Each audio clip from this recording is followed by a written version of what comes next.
Le VTT descente, c'est un sport extrême et c'est vrai que c'est un sport extrêmement rapide avec un temps de course entre 3 et 4 minutes en moyenne, avec pas mal de risques. C'est vrai qu'on a des pointes de vitesse assez exceptionnelles en fonction des pistes. Forcément, on est quand même bien protégé. Une fatigue, un manque de lucidité sur un saut, une réception, la chute est très vite arrivée. C'est pour ça qu'il y a souvent des blessures. L'objectif vraiment, c'est de s'entraîner physiquement pour pouvoir tenir toute la course. C'est vraiment un combat contre le chrono et contre soi-même.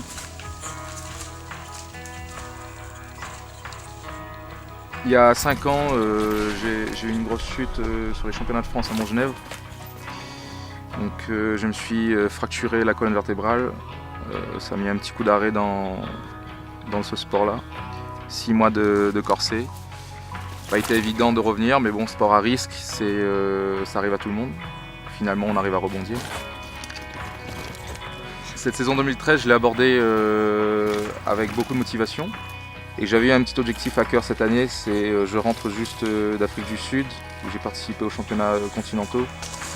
J'ai remporté la course devant les Sud-Africains, puisque l'an dernier j'étais allé faire la Coupe du Monde et je m'étais blessé à l'épaule aux entraînements, je n'avais pas pu faire la course. Donc cette année, un peu revanchard, je suis reparti et ça s'est très très bien passé. Et puis pour la suite de la saison, bien évidemment, essayer de retrouver mon titre de champion de la Réunion que j'ai perdu l'an dernier. Donc ça me tient vraiment à cœur. Et bien évidemment, après la suite de la saison, championnat de France et méga valence. Dans mon évolution, j'ai toujours voulu un peu dynamiser un peu le VTT descente à La Réunion, les VTT en général, m'investir davantage de l'autre côté de la barrière, plus en tant que seulement pilote, mais également au niveau organisateur. Donc j'ai repris la présidence du club depuis 3 ans, ce qui me permet aujourd'hui d'organiser des courses. Et cette année, je propose aux pilotes de descente et aux pilotes de freerider l'extrême urbaine descente de Saint-Denis.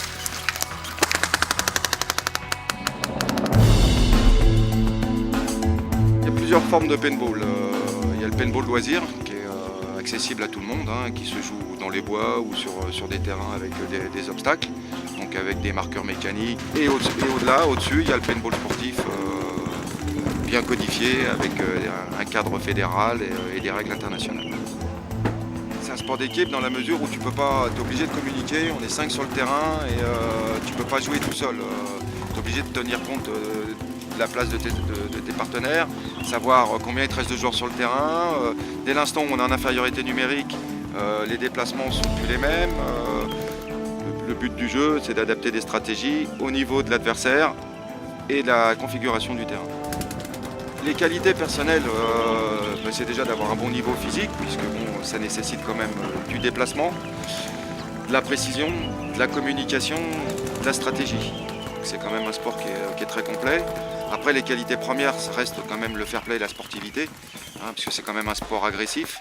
C'est quand même le seul sport où on se tire dessus, même si c'est avec des billes de peinture. Donc c'est important de garder un bon esprit sportif.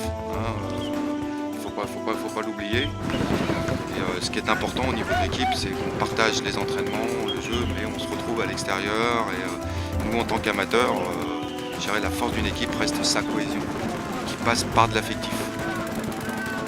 Donc on a fait un peu le grand écart, puisqu'on a commencé en 2007 en M5, c'est-à-dire la division la plus basse. On a fait un bond de 3 divisions pour terminer vice-champion du monde en D2 sur le PAL Series, qui est le championnat asiatique. Tout en ayant, durant ces années, 5 titres de champion de la Réunion.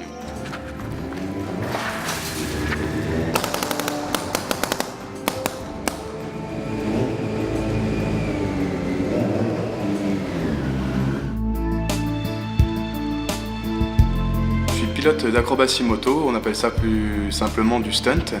C'est, pour faire simple, une discipline qui consiste à faire tout ce qui est possible en termes d'équilibre sur la roue avant, sur la roue arrière, avec une moto qui est à la base prévue pour rouler sur la route normalement. Plus on fait ça de manière sérieuse dans des endroits fermés et puis avec les protections adaptées, moins on se fait mal et donc forcément moins on se fait mal, plus on prend son pied, quoi. Au niveau des sensations, c'est un sport qui procure beaucoup de plaisir, beaucoup d'adrénaline, parce que bon, on utilise un engin qui est quand même très puissant, qui fait plus de 100 chevaux, qui pèse plus de 200 kg. Donc après, c'est vraiment un plaisir d'arriver à maîtriser cette moto, à passer des figures qui nécessitent beaucoup d'entraînement et beaucoup de gamelles aussi.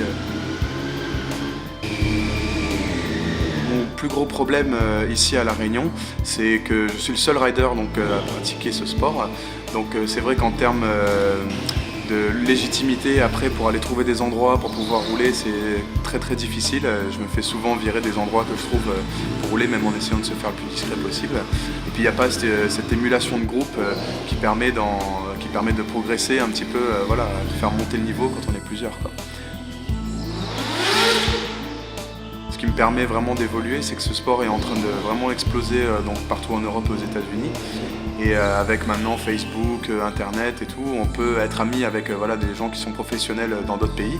Et ça permet de par les vidéos et les photos, etc. qu'ils publient, d'apprendre un petit peu plus sur le sport malgré que je suis tout seul ici. Et puis de m'en inspirer, de progresser, puis de créer son propre style aussi, c'est ça qui est important.